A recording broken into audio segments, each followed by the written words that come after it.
Welcome back, in part 5 of Facebook. Anyways, let's continue. Facebook customer global science research sold information on over 87 million Facebook users to Cambridge Analytica, a political data analysis firm led by Alexander Nix. While approximately 270,000 people used the app, Facebook's API permitted data collection from their friends without their knowledge. At first, Facebook downplayed the significance of the breach and suggested that Cambridge Analytica no longer had access.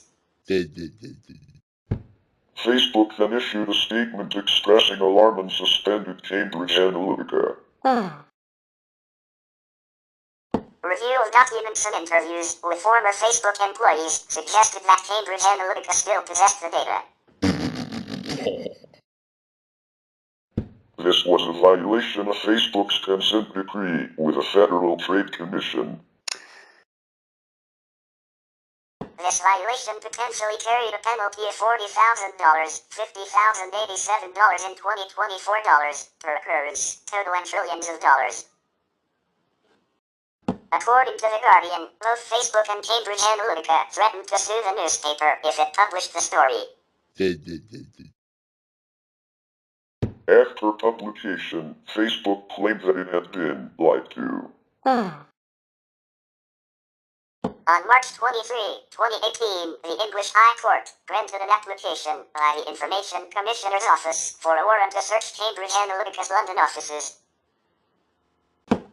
ending a standoff between Facebook and the Information Commissioner over responsibility.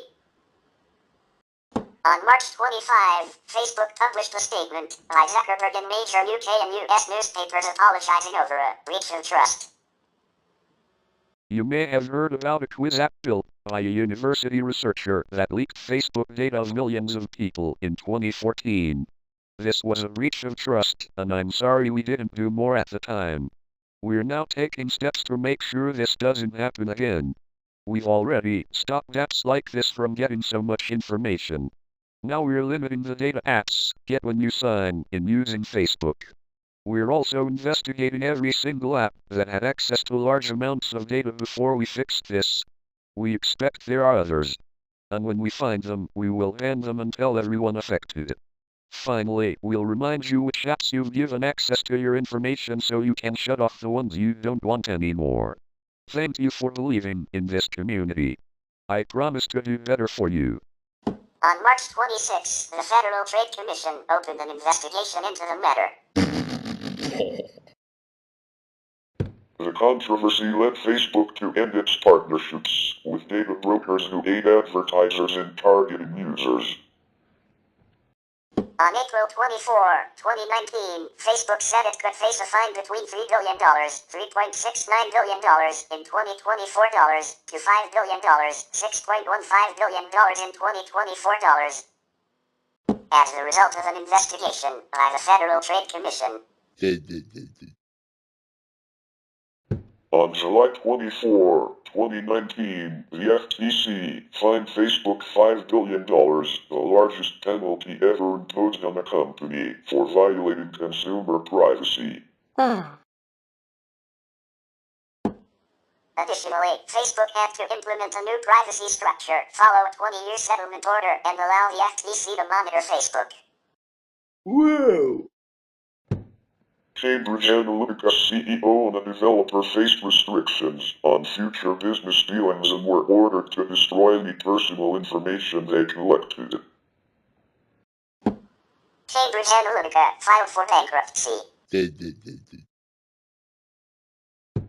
Facebook also implemented additional privacy controls and settings, in part to comply with the European Union's General Data Protection Regulation, GDPR, which took effect in May.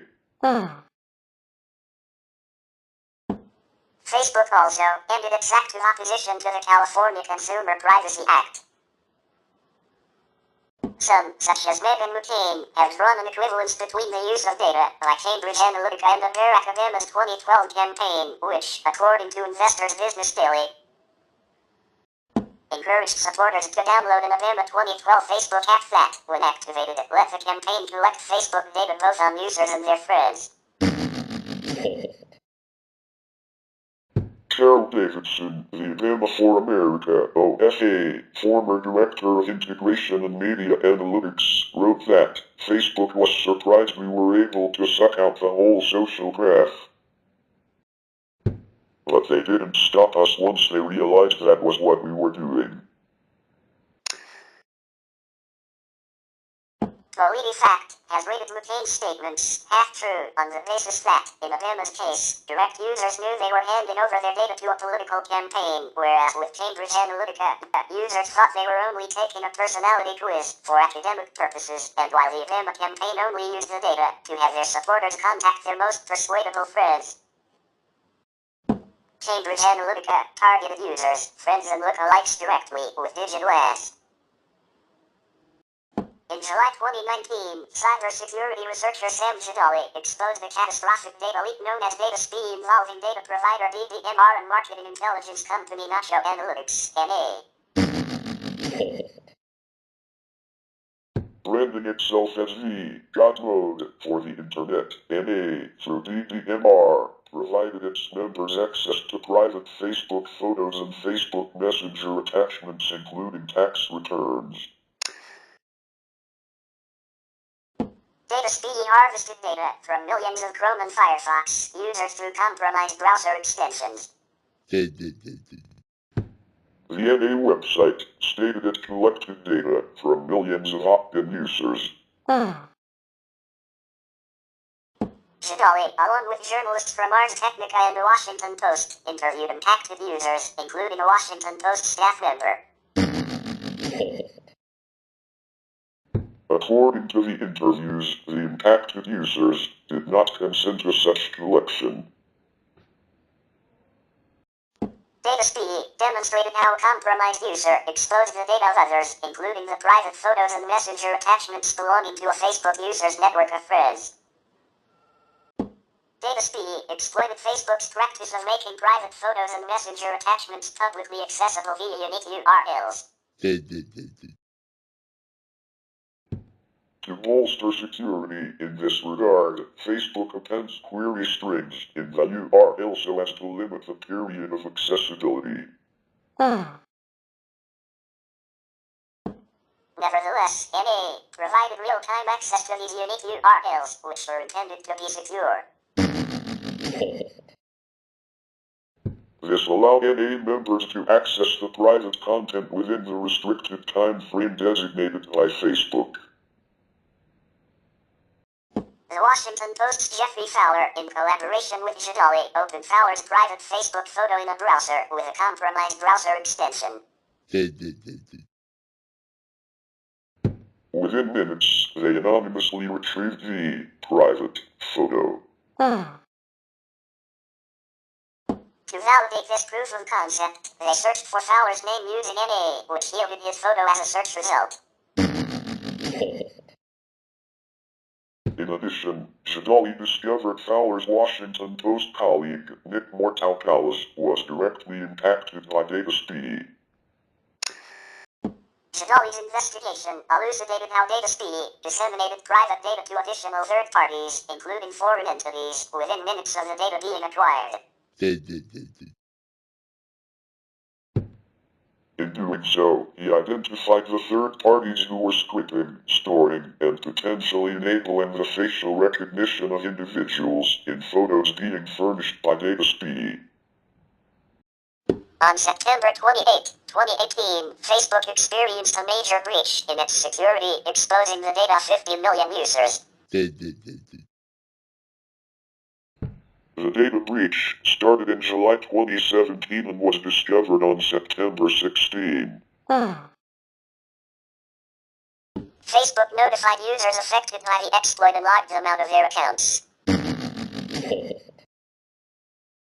In March 2019, Facebook confirmed a password compromise of millions of Facebook Lite application users also affected millions of Instagram users.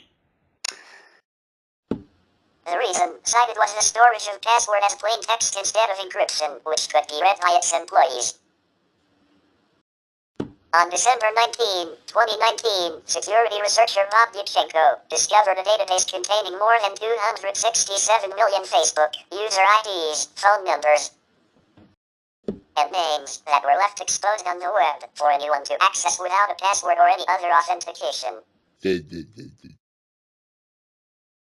In February 2020, Facebook encountered a major security breach in which its official Twitter account was hacked by a Saudi Arabia-based group called Our Mind. The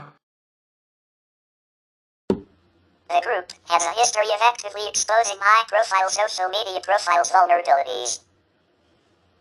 In April 2021, The Guardian reported approximately 500 million users' data had been stolen, including birth dates and phone numbers. Facebook alleged it was old data from a problem fixed in August 2019 despite the data's having been released a year and a half later only in 2021. It declined to speak with journalists, had apparently not notified regulators, called the problem unfixable, and said it would not be advising users. In September 2024, Meta paid a $101 million fine for storing up to 600 million passwords of Facebook and Instagram users in plain text.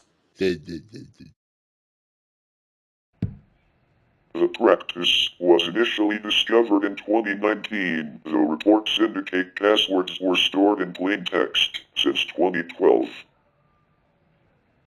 After acquiring Anavo in 2013, Facebook used its Anavo Protect Virtual Private Network (VPN) app to collect information on users' web traffic and app usage. This allowed Facebook to monitor its competitors' performance and motivated Facebook to acquire WhatsApp in 2014. Media outlets classified Anavo Protect as spyware. In August 2018, Facebook removed the app in response to pressure from Apple, who asserted that it violated their guidelines. The Australian Competition and Consumer Commission sued Facebook on December 16, 2020 for false, misleading or deceptive conduct in response to the company's unauthorized use of personal data obtained from Anavo for business purposes, in contrast to Anavo's privacy-oriented marketing.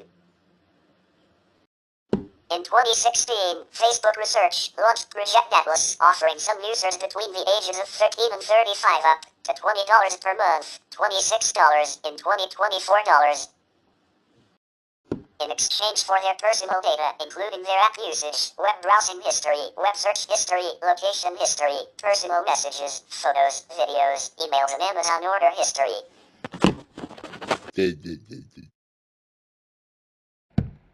In January 2019, TechCrunch reported on the project.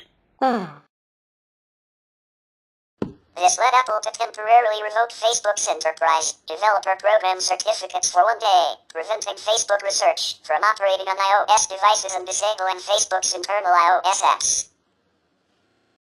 Ars Technica reported in April 2018 that the Facebook Android app had been harvesting user data, including phone calls and text messages, since 2015. In May 2018, several Android users filed a class action lawsuit against Facebook for invading their privacy. In January 2020, Facebook launched the Off Facebook Activity page, which allows users to see information collected by Facebook about their non-Facebook activities. The Washington Post columnist Jeffrey A. Fowler found that this included what other apps he used on his phone, even while the Facebook app was closed, what other websites he visited on his phone, and what in-store purchases he made from affiliated businesses, even while his phone was completely off. In November 2021, a report was published by Fairplay Global Action Plan and Reset Australia detailing accusations that Facebook was continuing to manage their ad targeting system with data collected from team users. The accusations follow announcements by Facebook in July 2021 that they would cease targeting children. The company first apologized for its privacy abuses in 2009. Facebook apologies have appeared in newspapers, television, blog posts, and on Facebook. On March 25, 2018, leading US and UK newspapers published full-page ads with a personal apology from Zuckerberg. Zuckerberg issued a verbal apology on CNN. In May 2010, he apologized for discrepancies in privacy settings. Previously, Facebook had its privacy settings spread out over 20 pages and has now put all of its privacy settings on one page, which makes it more difficult for third-party apps to access the user's personal information. In addition to publicly apologizing, Facebook has said that it will be reviewing and auditing thousands of apps that display suspicious activities in an effort to ensure that this breach of privacy does not happen again. In a 2010 report regarding privacy, a research project stated that not a lot of information is available regarding the consequences of what people disclose online so often. What is available are just reports made available through popular media. In 2017, a former Facebook executive went on the record to discuss how social media platforms have contributed to the unraveling of the fabric of society. In the 2010s, personal data belonging to millions of Facebook users was collected by British consulting firm Cambridge Analytica for political advertising without informed consent. The data was collected through an app called This Is Your Digital Life, developed by data scientist Alexander Kogan and his company Global Science Research in 2013. The app consisted of a series of questions to build psychological profiles on users and collected the personal data of the user's Facebook friends via Facebook's Open Graph platform. The app harvested the data of up to 87 million Facebook profiles. Cambridge Analytica used the data to analytically assist the 2016 presidential campaigns of Ted Cruz and Donald Trump.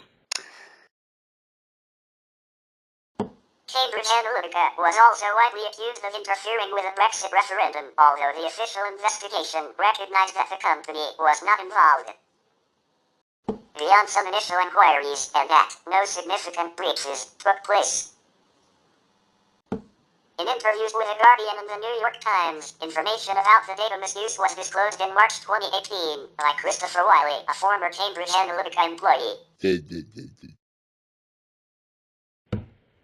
In response, Facebook apologized for their role in the data harvesting, and their CEO Mark Zuckerberg testified in April 2018 in front of Congress. In July 2019, it was announced that Facebook was to be fined $5 billion by the Federal Trade Commission due to its privacy violations.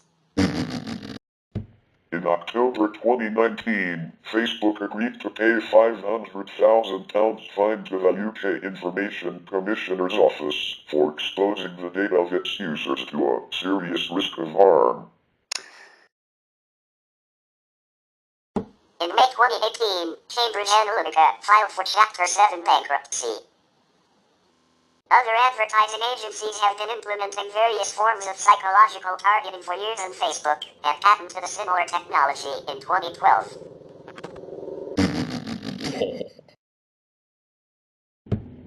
Nevertheless, Cambridge Analytica's methods and their high-profile clients, including the Trump presidential campaign and the UK's Leave.eu campaign, brought the problems of psychological targeting that scholars have been warning against to public awareness. The scandal sparked an increased public interest in privacy and social media's influence on politics. the online movement hashtag delete Facebook trended on Twitter. Alexander Kogan, a data scientist at the University of Cambridge, was hired by Cambridge Analytica, an offshoot of SCL Group, to develop an app called This Is Your Digital Life, sometimes stylized as This Is Your Digital Life. Cambridge Analytica then arranged an informed consent process for research in which several 100,000 Facebook users would agree to complete a survey for payment that was only for academic use. However, Facebook allowed this app not only to collect personal information from survey respondents but also from respondents' Facebook friends. In this way, Cambridge Analytica acquired data from millions of Facebook users. The collection of personal data by Cambridge Analytica was first reported in December 2015 by Harry Davies, a journalist for The Guardian. He reported that Cambridge Analytica was working for United States Senator Ted Cruz using data harvested from millions of people's Facebook accounts without their consent. Further reports followed in November 2016 by Mackenzie Funk for the New York Times Sunday Review, December 2016 by Hans Grasseger and Mikhail Krajerus for the Swiss publication Das Magazine. Later translated and published by Vice in February 2017 by Carol Cadwallader for The Guardian, starting in February 2017 and in March 2017 by Matthäus Schwartz for The Intercept. According to PolitiFact, in his 2016 presidential campaign, Trump paid Cambridge Analytica in September, October, and November for data on Americans and their political preferences. Information on the data breach came to a head in March 2018 with the emergence of a whistleblower, an ex-Cambridge Analytica employee, Christopher Wiley. He had been an anonymous source for an article in 2017 in The Observer by Cadwallader, headlined The Great British Brexit Robbery. Cadwallader worked with Wiley for a year to coax him to come forward as a whistleblower. She later brought in Channel 4 News in the UK and the New York Times due to legal threats against The Guardian and The Observer by Cambridge Analytica. Kogan's name changed to Alexander Spector, which resulted in the ominous Dr. Spector added to the intrigue and popular appeal of the story. The Guardian and the New York Times published articles simultaneously on March 17, 2018. More than $100 billion was knocked off Facebook's market capitalization in days, and politicians in the US and UK demanded answers from Facebook CEO Mark Zuckerberg. The negative public response to the media coverage eventually led to him agreeing to testify in front of the United States Congress. Meghan McCain drew an equivalence between the use of data by Cambridge Analytica and Barack Obama's 2012 presidential campaign. PolitiFact, however, alleged that this data was not used in an unethical way, since Obama's campaign used this data to have their supporters contact their most persuadable friends, rather than using this data for highly targeted digital ads on websites such as Facebook. Wired, the New York Times, and the Observer reported that the dataset had included information on 50 million Facebook users. While Cambridge Analytica claimed it had only collected 30 million Facebook user profiles, Facebook later confirmed that it actually had data on potentially over 87 million users, with 70.6 million of those people from the United States. Facebook estimated that California was the most affected U.S. state, with 6.7 million impacted users, followed by Texas, with 5.6 million, and Florida, with 4.3 million. Data was collected on at least 30 million users, while only 270,000 people downloaded the app. Facebook sent a message to those users believed to be affected, saying the information likely included one's public profile, page likes, birthday and current city. Some of the app's users gave the app permission to access their newsfeed, timeline, and messages. The data was detailed enough for Cambridge Analytica to create psychographic profiles of the subjects of the data. The data also included the locations of each person. For a given political campaign, each profile's information suggested what type of advertisement would be most effective to persuade a particular person in a particular location for some political event. In 2016, American Senator Ted Cruz hired Cambridge Analytica to aid his presidential campaign. The Federal Election Commission reported that Cruz paid the company $5.8 million in services. Although Cambridge Analytica was not well known at the time, this is when it started to create individual psychographic profiles. This data was then used to create tailored advertisements for each person to sway them into voting for Cruz. Donald Trump's 2016 presidential campaign used the harvested data to build psychographic profiles, determining users' personality traits based on their Facebook activity.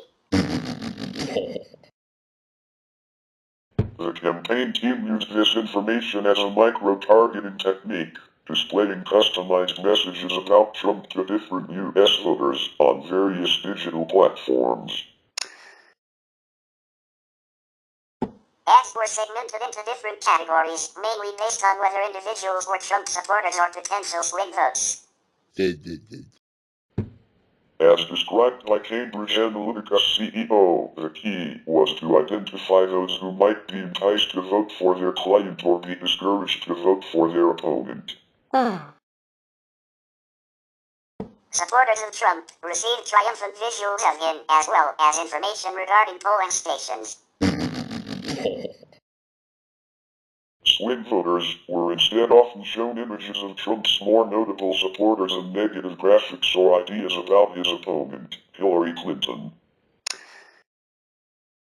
For example, the collected data was specifically used by Make America #1 Super PAC to attack Clinton through constructed advertisements that accused Clinton of corruption as a way of propping up Trump as a better candidate for the presidency.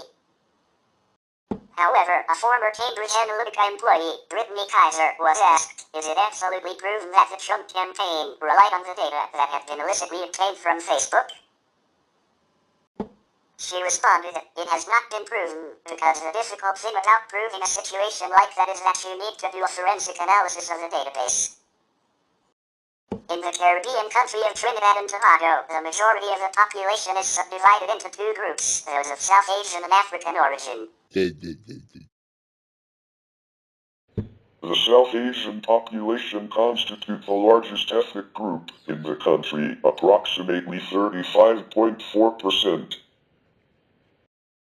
Mainly descendants of indentured workers from South Asia, mostly India, brought in to replace freed African slaves who refused to continue working on the sugar plantations. Through cultural preservation, many residents of Indian descent continue to maintain the traditions of their ancestral homeland.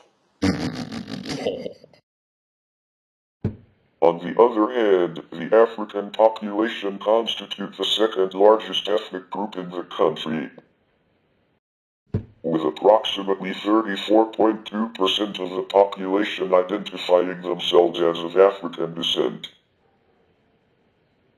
In 2010, Cambridge Analytica designed a campaign called USO aimed at trying to increase abstention among young people of African descent. This campaign, presented as if it were something that arose spontaneously on social media, was developed as a resistance movement against traditional politics, encouraging young people not to vote as a form of protest, so that By reducing their electoral participation, it favored the United National Congress, UNC, the party representing the Indian population. The Do So campaign had a significant impact on reducing voter turnout among young people of African descent, which contributed to the UNC's electoral victory in 2010. In 2018, the Parliament of the United Kingdom questioned SCL Group Director Alexander Nix in a hearing about Cambridge Analytica's connections with Russian oil company Lukoil. Nix stated he had no connections to the two companies despite concerns that the oil company was interested in how the company's data was used to target American voters. Cambridge Analytica had become a point of focus in politics since its involvement in Trump's campaign at this point. Democratic officials made it a point of emphasis for improved investigation over concerns of Russian ties with Cambridge Analytica. It was later confirmed by Christopher Wiley that Lukoil was interested in the company's data regarding political targeting. Cambridge Analytica was allegedly hired as a consultant company for Leave.eu and the UK Independence Party during 2016 as an effort to convince people to support Brexit. These rumors were the result of leaked internal emails that were shared with the British Parliament. Brittany Kaiser declared that the datasets that Leave.eu used to create databases were provided by Cambridge Analytica. These datasets, composed of the data obtained from Facebook, were said to be work done as an initial job deliverable for them. Although Ron Banks, co-founder of Leave.eu, denied any involvement with the company, he later declared that when we said we hired Cambridge Analytica, maybe a better choice of words could have been deployed. The official investigation by the UK Information Commissioner found that Cambridge Analytica was not involved beyond some initial inquiries, and the regulator did not identify any significant breaches of data protection legislation or privacy or marketing regulations which met the threshold for formal regulatory action. Facebook CEO Mark Zuckerberg first apologized for the situation with Cambridge Analytica on CNN, calling it an issue, a mistake, and a breach of trust. He explained that he was responding to the Facebook community's concerns and that the company's initial focus on data portability had shifted to locking down data. He also reminded the platform's users of their right of access to personal data. Other Facebook officials argued against calling it a data breach, arguing those who took the personality quiz originally consented to give away their information. Zuckerberg pledged to make changes and reforms in Facebook policy to prevent similar breaches. On March 25, 2018, Zuckerberg published a personal letter in various newspapers apologizing on behalf of Facebook. In April, Facebook decided to implement the EU's General Data Protection Regulation in all areas of operation and not just the EU. In April 2018, Facebook established Social Science One as a response to the event. On April 25, 2018, Facebook released their first earnings report since the scandal was reported. Revenue fell since the last quarter, but this is usual as it followed the holiday season, quote. The quarter revenue was the highest for the first quarter and the second overall. Amazon said that they suspended Cambridge Analytica from using their Amazon Web Services when they learned in 2015 that their service was collecting personal information. The Italian banking company UniCredit stopped advertising and marketing on Facebook in August 2018. The governments of India and Brazil demanded that Cambridge Analytica report how anyone used data from the breach in political campaigning, and various regional governments in the United States have lawsuits in their court systems from citizens affected by the data breach. In early July 2018, the United Kingdom's Information Commissioner's Office announced it intended to fine Facebook £500,000, $663,000 over the data breach. This being the maximum fine allowed at the time of the breach, saying Facebook contravened the law by failing to safeguard people's information. In March 2019, a court filing by the U.S. Attorney General for the District of Columbia alleged that Facebook knew of Cambridge Analytica's improper data gathering practices months before they were first publicly reported in December 2015. In July 2019, the Federal Trade Commission, FTC, voted 3-2 to approve fining Facebook $5 billion to finally settle the investigation into the data breach. The record-breaking settlement was one of the largest penalties ever assessed by the U.S. government for any violation. In the ruling, the FTC cited Facebook's continued violations of FTC privacy orders from 2012, which included sharing users' data with apps used by their friends, facial recognition being enabled by default, and Facebook's use of user phone numbers for advertising purposes. As a result, Facebook was made subject to a new 20-year settlement order. In July 2019, the FTC sued Cambridge Analytica CEO Alexander Nixon GSR Act, developer Alexander Kogan. Both defendants agreed to administrative orders that restrict their future business dealings and to destroy both any collected personal data and any work product made from the data. The GSR Act collected information initially on up to 270,000 GSR app users, then harvested data on up to 65 million Facebook friends. Cambridge Analytica declared bankruptcy.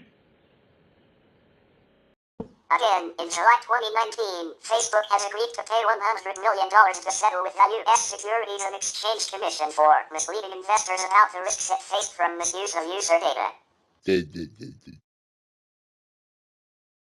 The SEC's complaint alleged that Facebook did not correct its existing disclosure for more than 2 years despite discovering the misuse of its users' information in 2015.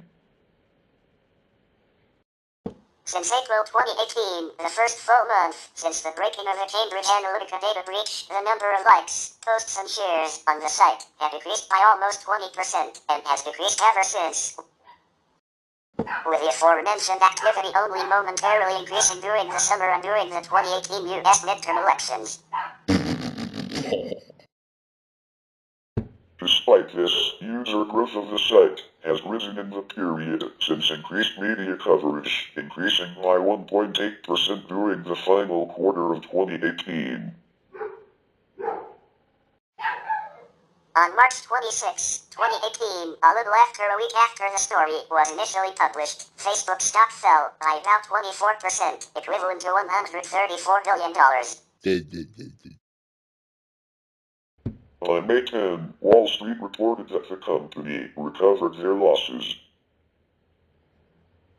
The public reacted to the data privacy breach by initiating the campaign #DeleteFacebook with the aim of starting a movement to boycott Facebook.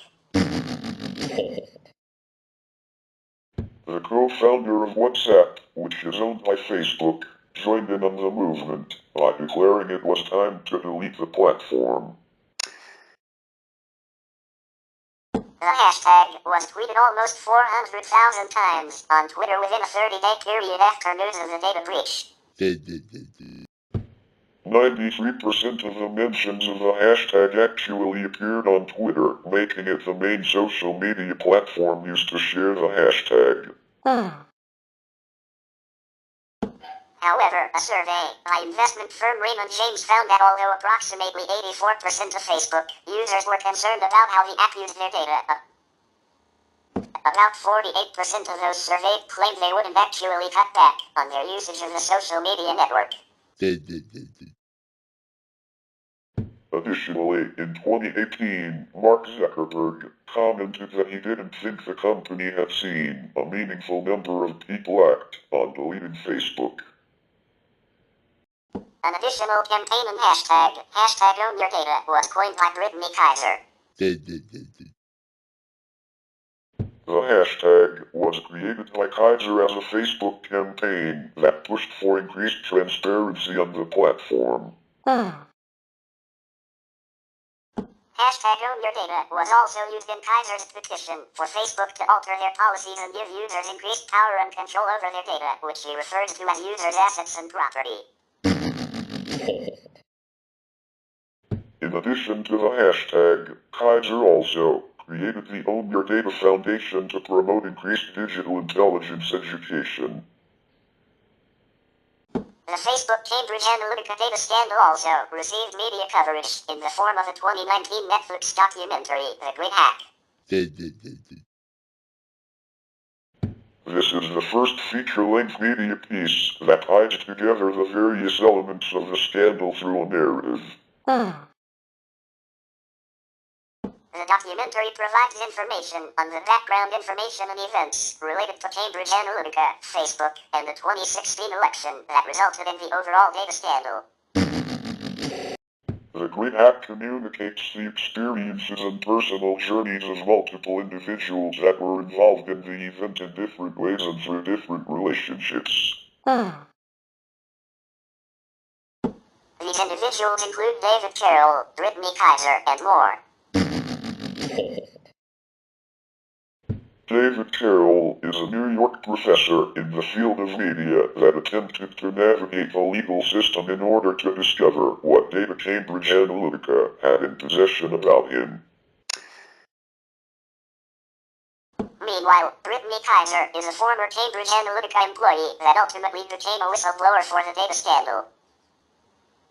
The United States Senate Judiciary Committee called witnesses to testify about the data breach and general data privacy. They held two hearings, one focusing on Facebook's role in the breach and privacy on social media and the other on Cambridge Analytica's role and its impact in data privacy. The former was held on April 10, 2018, where Mark Zuckerberg testified and Senator Chuck Grassley and Senator Dianne Feinstein gave statements. The latter occurred on May 16, 2018, where Professor Aiton Hirsch, Dr. Mark Jameson, and Christopher Wiley testified, while Senators Grassley and Feinstein again made statements. During his testimony before Congress on April 10, 2018, Zuckerberg said it was his personal mistake that he did not do enough to prevent Facebook from being used for harm.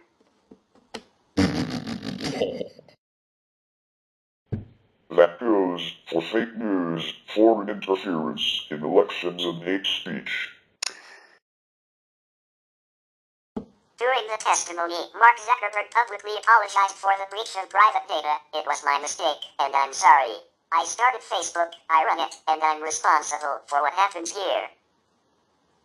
Zuckerberg said that in 2013 Alexander Kogan had created a personality quiz app, which was installed by 300,000 people. The app was then able to retrieve Facebook information, including that of the user's friends, and this was obtained by Kogan. It was not until 2015 that Zuckerberg learned that these users' information was shared by Kogan with Cambridge Analytica. Cambridge Analytica was subsequently asked to remove all the data. It was later discovered by The Guardian, The New York Times, and Channel 4 that the data had in fact not been deleted. In 2015, Aiton Hirsch published Hacking the Electorate, How Campaigns Perceive Voters, which analyzed the databases used for campaigns between 2008 and 2014. On May 6, 2018, Aiton Hirsch, a professor of political science at Tufts University, testified before Congress as an expert on voter targeting. Hirsch claimed that the voter targeting by Cambridge Analytica did not excessively affect the outcome of the 2016 election because the techniques used by Cambridge Analytica were similar to those of presidential campaigns well before 2016. Further, he claimed that the correlation between user likes and personality traits were weak and thus the psychological profiling of users were also weak. Mark Jameson, the director and professor of the Public Utility Research Center at the University of Florida, testified before Congress on May 6, 2018, as an expert. Jameson reiterated that it was not unusual for presidential campaigns to use data like Facebook's data to profile voters. Presidents Barack Obama and George Walker Bush also used models to micro-target voters. Jameson criticized Facebook for not being clear and candid with its users because the users were not aware of the extent that their data would be used. Jameson finished his testimony by saying that if the federal government were to regulate voter targeting to happen on sites like Facebook, it would harm the users of those sites because it would be too restrictive of those sites and would make things worse for regulators. On May 16, 2018, Christopher Wiley, who is considered the whistleblower on Cambridge Analytica and also served as Cambridge Analytica's Director of Research in 2013 and 2014, also testified to the United States Senate Judiciary Committee.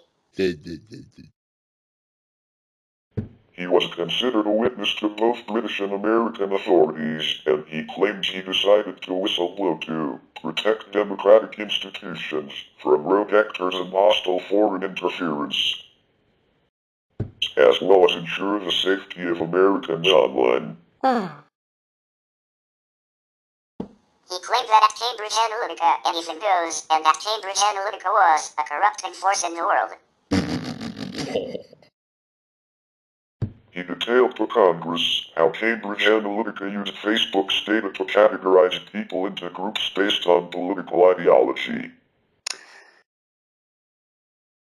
He also claimed that Hirsch contradicted copious amounts of peer-reviewed literature in top scientific journals, including the Proceedings of the National Academy of Sciences, Psychological Science, and Journal of Personality and Individual Differences, by saying that Facebook's categorizing of people were weak. Christopher Wiley also testified about Russian contact with Cambridge Analytica and the campaign voter disengagement, and his thoughts on Facebook's response. Following the downfall of Cambridge Analytica, a number of related companies have been established by people formerly affiliated with Cambridge Analytica, including Emergata Limited and Auspex International.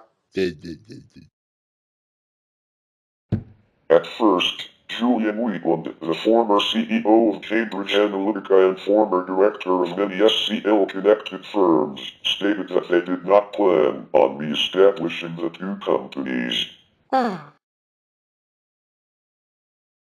Instead, the directors and owners of Cambridge and its London-based parent SCL Group strategically positioned themselves to be acquired in the face of bankruptcy procedures and lawsuits. While employees of both companies dispersed to successor firms, Cambridge and SCL were acquired by Emergata Limited, a data processing company. Wheatland responded to news of this story and emphasized that Emergata would not inherit SCL Company's existing data or assets, and that this information belongs to the administrators in charge of the SCL Company's bankruptcy. David Carroll, an American professor who sued Cambridge, stated that Emergata was aiming to conceal the scandals and minimize further criticism. Carroll's lawyers argued that Cambridge's court administrators were acting unlawfully by liquidating the company's assets prior to a full investigation being performed. While these administrators subjected SCL Group to criminal injury and a $26,000 fine, a UK court denied Carroll's lawsuit, allowing SCL to disintegrate without turning over his data. In October 2021, following Facebook employee Francis Hodgin whistleblowing Facebook activities, NPR revisited the Cambridge Analytica data scandal by observing that Facebook neither took responsibility for their behavior there, nor did consumers get any benefit of reform as a result. In August 2022, Facebook agreed to settle a lawsuit seeking damages in the case for an undisclosed sum. In December 2022, Meta Platforms agreed to pay $725 million to settle a private class action lawsuit related to the improper user data sharing with Cambridge Analytica and other third-party companies. The documentary The Great Hack, produced by Netflix, examines how Cambridge Analytica used personal data of millions of Facebook users without their consent to influence electoral processes, including Donald Trump's 2016 presidential campaign and the Brexit referendum in the UK. It highlights how personal data exploitation can compromise the holding of free electoral processes in democratic countries, privacy and individual freedoms. The documentary features interviews with several key figures. Brittany Kaiser, former director of business development at Cambridge Analytica, who decided to blow the whistle by providing inside information about the company's operations. David Carroll, professor at Parsons and the New School, who fought in court to obtain a copy of his personal data used by Cambridge Analytica to help shed light on how the scheme worked. And Carol Cadwalladr, British investigative journalist, who uncovered the scandal. We will continue about Facebook in part 6, so stay tuned.